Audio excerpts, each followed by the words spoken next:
Why don't you damn motherfuckers go back to where the hell y'all belong, man? You know? Either keep it at home. Who enlargeth his desire as hell is a grave, and is his death, and cannot be satisfied, but gathereth unto him all nations, and heapeth unto him all people. And that's what Esau does. He gathers unto himself all nations, even unto himself all people. Why? So he can dominate them, so he can control them. The wall. In 2002, Israel began building. There's so much more here. And due to the interest of time, I don't want to read the whole thing. So I'm going to I'm gonna skip the part with the wall. I'll read it. In 2000, no, I'm not gonna read that. I'm gonna jump down to I just want to get the meat of it. I'm gonna go to the siege of Gaza. In 2007, the 1.8 million people in the Gaza Strip have existed under a regime of land, sea, and air closure known as the siege or blockade of Gaza. This siege has kept Gaza on the brink of a humanitarian disaster for the past 7 years. A policy described by an Israeli official as being to put the Palestinians on a diet, but not to make them die of hunger. There is broad consensus among human rights organizations like Amnesty International, Human Rights Watch, the International Committee of the Red Cross, which is the ICRC, as well as UN offices such as the UN Office for the Coordination of Humanitarian Affairs and United Nations Relief and Works Agency. And this siege is illegal. The UNOCHA, or UN Office for the Coordination of Humanitarian Affairs, called it collective punishment, a violation of international humanitarian law, while outgoing UN High Commissioner for Human Rights, Navi Pillay, has stated that it is illegal and should be lifted. Israel is currently in breach of, or has been the subject of, over 30 UN Security Council resolutions directed at it alone for violations which it has never taken action to remedy. So these damn devils even go against laws that they set up. You read about the UN Security Council. Let's read that a little bit more. This is from globalpolicy.org. It says the Security Council is the Security Council is the United Nations most powerful body, with primary responsibility for the maintenance of international peace and security. 5 powerful countries sit as permanent members, along with 10 elected members with 2-year terms. Since 1990, the Council has dramatically increased its activity, and it now meets in nearly continuous session. It dispatches military operations, imposes sanctions, mandates armed inspections, deploys election monitors for sure. So we understand what it does. And we understand that the Security Council is the UN's most powerful body with primary responsibility for maintenance of international peace and security. So they say. Okay? Now,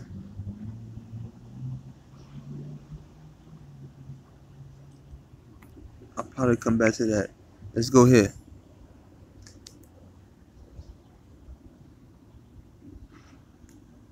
How long is this? Kind of long. Let me see. I might not read this one. This is the one I really want to get. Right here. There you go. Dr. Ashwari, U.S. veto absolute proof of moral corruption. On Saturday, a member of the Executive Committee of the Palestine Liberation Organization, PLO, Dr. Hanan Ashwari, stated that the U.S. veto against a resolution demanding international protection to the Palestinian people is an absolute proof of moral corruption on the U.S. administration, providing impunity to the ongoing Israeli crimes against the unarmed Palestinian population. Got the word impunity. The noun impunity comes from the Latin roots not plus poena, punishment, a root that has also produced the word pain. Impunity then is the freedom from punishment or pain. If someone has committed a punishable offense but does not have to fear punishment, he or she does it with impunity. So Israel is able to commit these war crimes upon the Palestinian people with impunity, without fear of punishment. We'll go into that. Why? Because the U.S. vetoed against a resolution that demanded international protection to the Palestinian people. So let's read on. The United States, represented by the U.S. Ambassador for the United Nations, Nikki Haley, have proven their corrupt and blindfolded support to Israel, so that they can ensure Israel's crimes and violations against an unarmed civilian population remain unpunished and continue with impunity. So in order for the Israel to continue to do what they do to the Palestinian people, in order for them to continue doing it, the United States vetoes any go back up any the United States vetoes any resolution that demands international protection to the Palestinian people, which we'll go into further into that. Ashwari said the U.S. veto comes against international legitimacy and proves that Israel continues to be a state that continues to challenge and violate international law, international humanitarian law, every law, and so it's different types of international laws. International humanitarian law, every law and principle of legitimacy and basic human rights. It added that this veto was a clear American message to Israel to continue its crimes, encourage and to continue the destruction of Palestinian lives and lands. This type of reckless behavior reflects the morally corrupt American policies and manifests the arrogance of power used by the United States against international principles. She said this veto was another sharp blow by the United States, targeting justice and the credibility of the international community represented by the United Nations. This fucking white man is a goddamn devil, man. This is Job 34 and 30. That the hypocrite reign. Let's go right to the point, man. What's up in verse 29? Job 34 and 29. When he gives the quietness, who can then make trouble? So the Most High gives quietness or peace, who can bring trouble? And when he hideth his face, who can behold him? So when Most High turns his back on you, who can behold him? You can't behold the Most High if he turns his back towards you. In other words, you can't seek the Most High to protect you. Seek the Most High for guidance if he turns his back on you. Whether it be done against a nation or against a man only. So whether this is being done to an individual or whether it be done to an entire nation. Verse 30 says that the hypocrite reign not, lest the people be ensnared. Right. That the hypocrite reigns not, lest the people be ensnared, because the hypocrite is reigning. Then the people are going to be ensnared. Let's go look at the word hypocrite. Hypocrite. A person who indulges in hypocrisy. That doesn't really tell us much. Let's keep reading. A person who puts false appearance of virtue or religion. Well, yeah, that's Esau. He puts false appearance on virtue.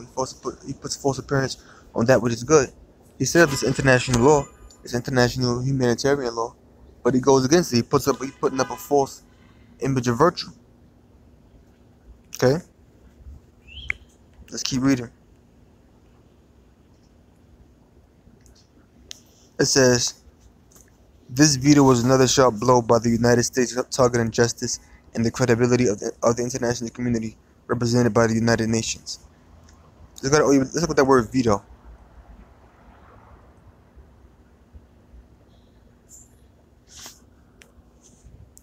Veto. An authoritative prohibition, a power vested in the chief executive to prevent permanently or temporarily the enactment of measures passed by legislature, or a veto, Latin for I forbid, is the power to unilaterally stop an official action, especially the enactment of legislation. So to stop any punishment from coming upon Israel, what the United States does is the United States vetoes any resolution by the UN against Israel for war crimes, so that Israel won't be punished. Therefore, Israel can act with impunity, so that Israel can keep committing these war crimes against the Palestinian people. Which Palestinian people, they ain't Israelites either. Alright, them so-called Arabs out there. Now, I'm not saying it's possible that you got Israelites amongst them. It's not impossible. But we know that that region land is Arab dominated. It says, it added that this veto was a clear American message to Israel to continue its crimes, encouraging to continue the destruction of Palestinian lives and lands. I read that part, I think. Right here now. She also slammed the positions of Britain, Poland, Holland, and Ethiopia for surrendering to American pressure by abstaining from the vote. The international community needs to act immediately and urgently to curb the occupying power, Israel, and prevent it from committing further crimes against the unarmed Palestinian people. It must end the occupation that deliberately targets the defenseless citizens, and they're targeting defenseless citizens, but it goes against international law. Didn't we read that? You read that, right?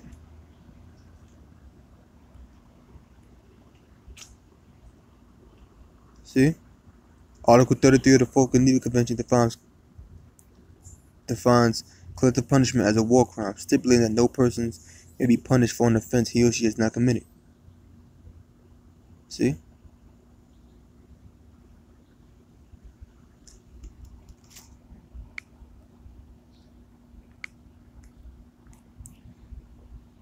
It says,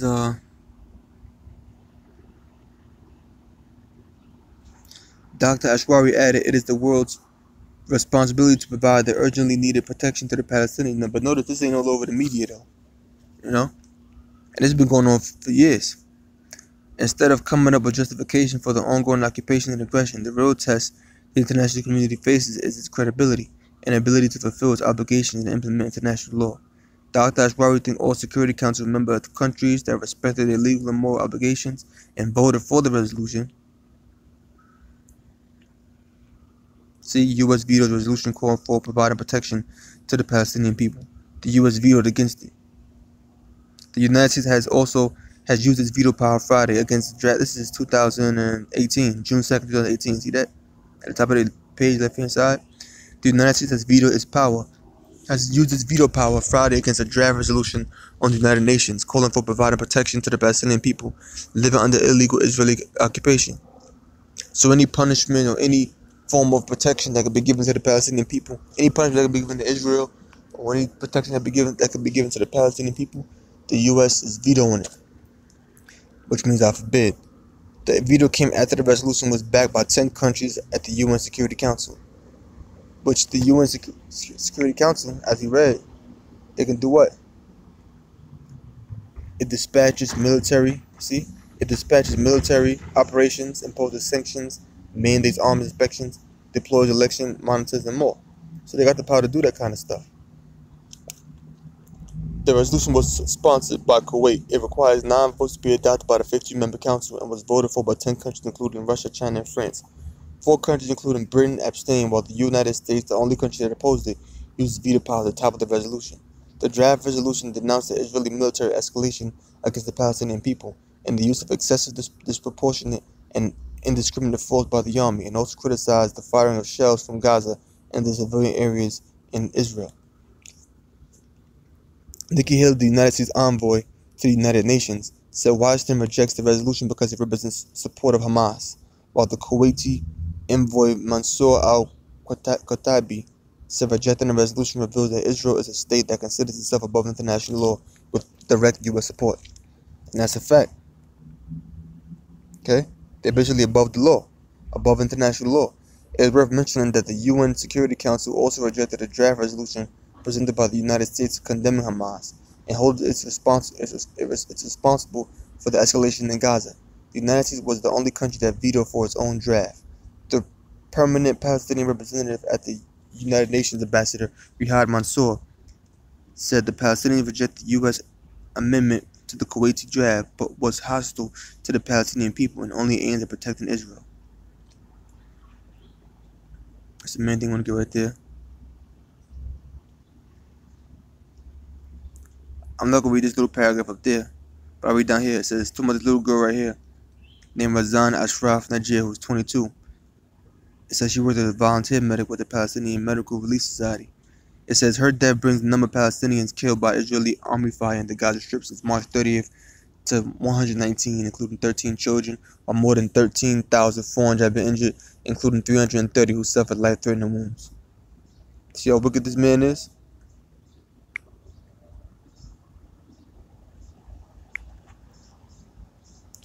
Proverbs 29:2. It says,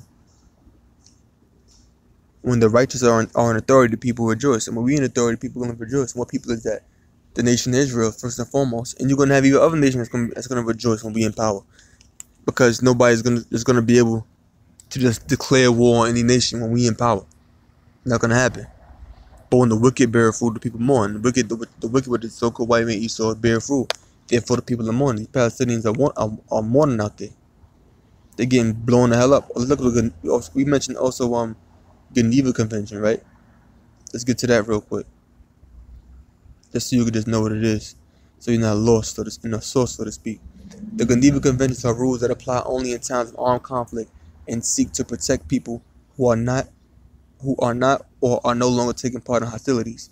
These include the sick and wounded of armed forces on the field, wounded, sick,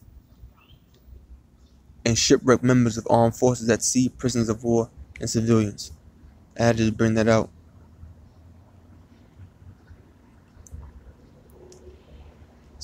Okay, so let's see, it's a little bit more here. It's a little bit more here, but that's basically it on this page. You know, I'll read a little bit. I'll read a little bit here. This is a little bit. It says this is from Institute of Palestine Studies.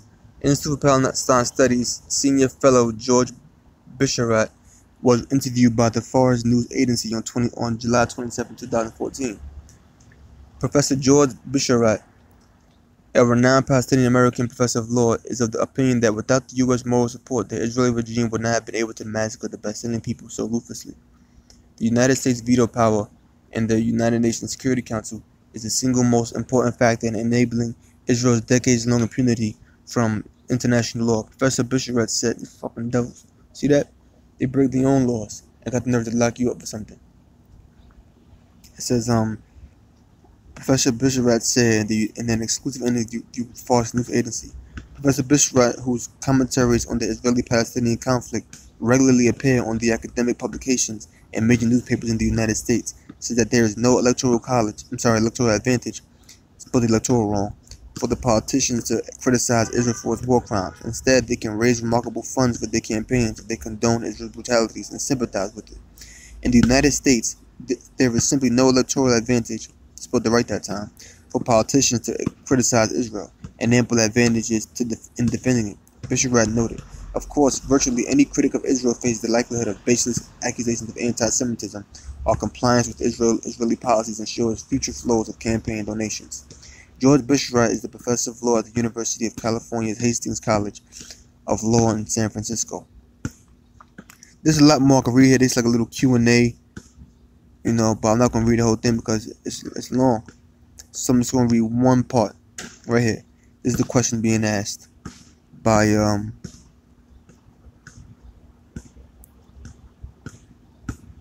says this is the FNA. This is the FNA. I can't see what the FNA is, but see, it's the FNA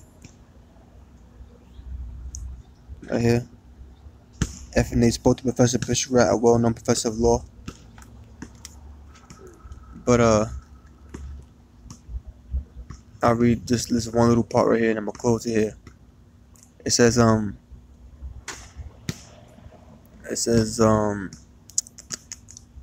right here. Israel is perpetrating war crimes in the Gaza Strip. It claims the right to self-defense, but it disregards several internationally recognized conventions and treaties, which it is a signatory thereof. So it's a signatory. Look where it's a signatory. Signatory, plural signatories. A signer with another or others. Signatories to a petition, especially a government bound with others by a signed convention. In this case, the Geneva Convention. A government bound with others, a person who binds himself or herself, or the entity he or she is authorized to represent, by his or her signature to the terms of an agreement. That's from the Business Dictionary, and the first one I read was from Merriam-Webster. It says, it's also reported that it has used, like the Gaza massacre in 2008 to 2009, banned chemical weapons such as white phosphorus on the civilian population in Gaza. Is the United States implicitly endorsing these crimes? Will Israel be able to behave so aggressively without U.S. moral support? Reports that Israel has resumed the use of white phosphorus remain unconfirmed. This is from Professor Bisharat. But there is little question that it has committed war crimes, especially in deliberately targeting civilian individuals, which the Israel called that the Dahiyya doctrine. See, Israel operates a military policy of collective punishment called the Dahiyya doctrine. Collective punishment, even though Article 33 of the Geneva Convention defines collective punishment as a war crime, saying that no person should be punished for an offense that they haven't personally committed. It says,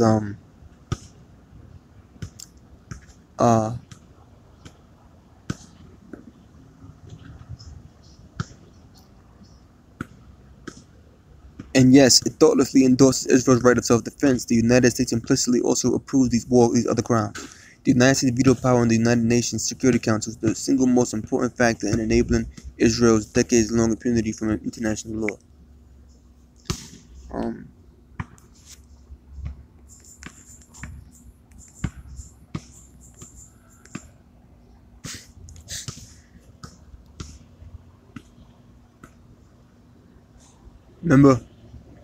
Remember we read here we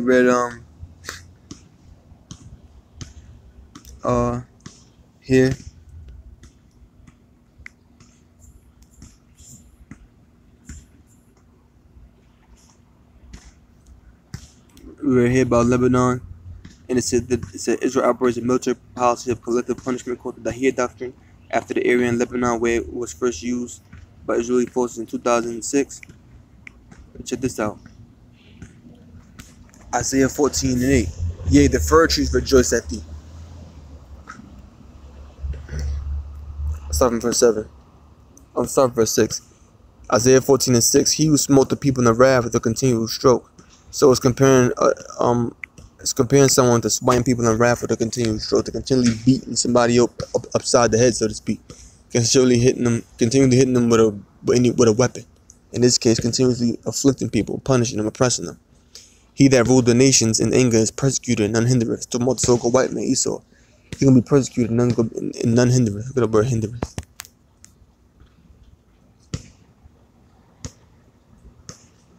Kashak. It says to withhold, restrain, hold back, keep in check, refrain. So basically, no one's going to refrain Esau from his. No one's going to refrain that punishment from Esau. The whole earth is at rest and is quiet. They break forth in the singing, right? The whole world is going to be the whole earth is going to be at rest and quiet, and break forth in the singing, rejoicing because Esau is brought down. Yet the fir trees rejoice at thee. It's not talking about actual trees, it's talking about human beings, comparing them unto trees.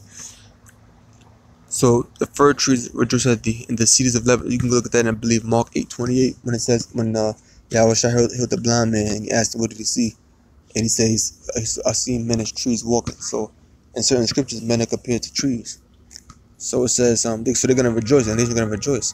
And the cedars of Lebanon. See that? We just read about Lebanon, right? In the Dahir doctrine.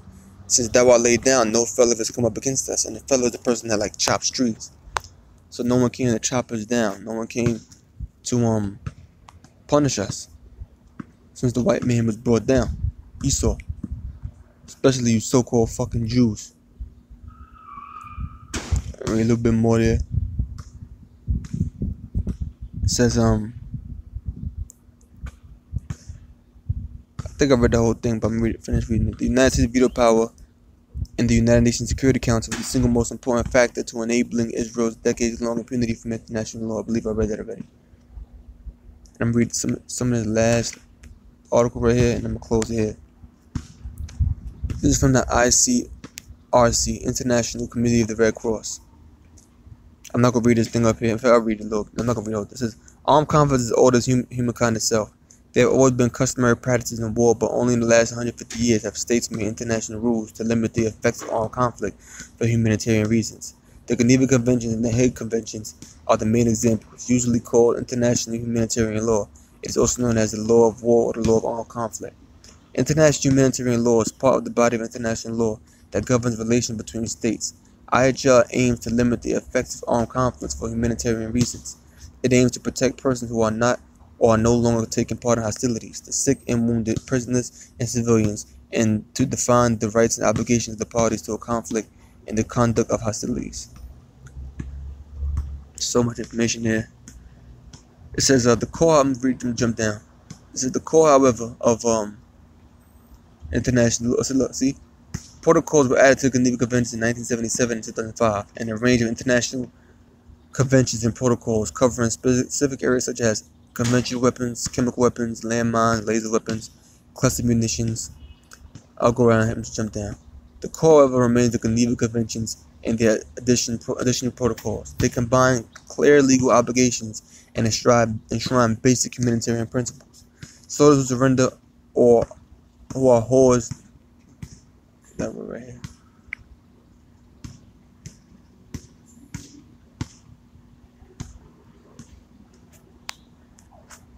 hors de combat.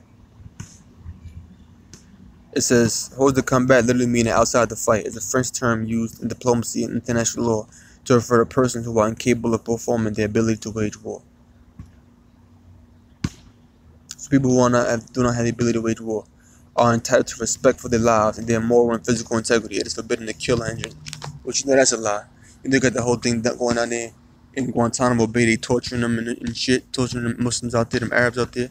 The wounded and sick must be collected and cared for by the party to the conflict which has them in its power. Protection also covers medical personnel, establishments, transports, and equipment. The emblem of the Red Cross, Red Crescent, or Red Crystal is a sign of such protection and must be respected. Which, you know, none of this is going on. Captured combatants are entitled to respect for their lives, dignity, personal rights, and convictions. They must be protected against all acts of violence and reprisals. They must have the right to correspond with their families and to receive relief. Civilians under the authority of a party.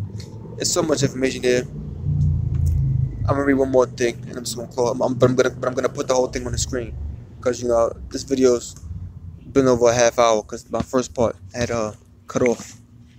So I'm just gonna do the interest of time. I'm gonna jump right here because since we was dealing with the whole Dahia doctrine and the whole thing about them attacking the civilians, it says. But I'm gonna put this whole thing on the screen so you brothers can read it on your own. Just pause the video if you want. You know. So let me get right down to it. It says parties to a conflict must at all times distinguish between the civilian population and combatants in order to spare civilian population and property. Adequate precautions shall be taken in this regard before launching an attack, which you already know according to the Dahia doctrine. That's not what's going on. And according to the Article 33 of the Fourth Geneva Convention, stating that a person shouldn't be punished for a crime that they haven't personally committed or directly committed, that they going off. And they're signatories to the UN. So with that, I'm going to close and say, hope you both learned something. All praise to Yahweh Shmi Al-Shah, Bahashim Al-Shah, Kakwadash. All you brothers learned something. Shalom.